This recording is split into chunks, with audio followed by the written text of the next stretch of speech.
La parole est à Monsieur Jacques Lamblin.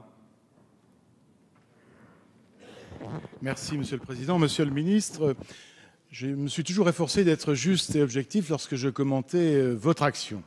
Vous êtes un homme respecté par les militaires, vous avez su préserver le moral des troupes, vous avez pris des décisions sages, comme supprimer Louvois par exemple.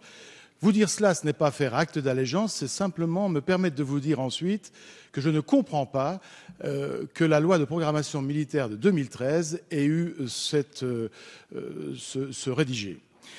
Le 11 janvier 2013, le président de la République, chef des armées, a engagé la France dans l'opération Serval. Le 5 décembre 2013, le même président de la République a engagé la France dans l'opération Sangaris.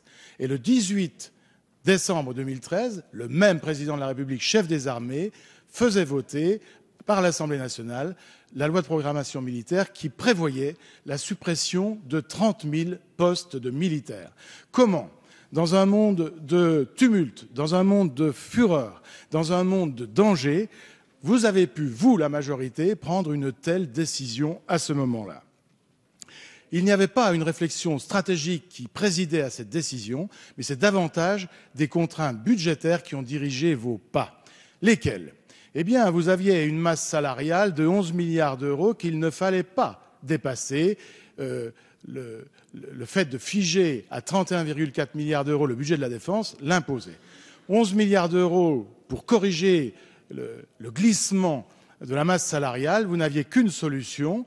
Vous ne pouviez pas rester à effectif constant, il fallait diminuer les effectifs. De combien ? Faites le calcul, à peu près 5 000 postes par an. Pendant 6 ans, ça fait 30 000.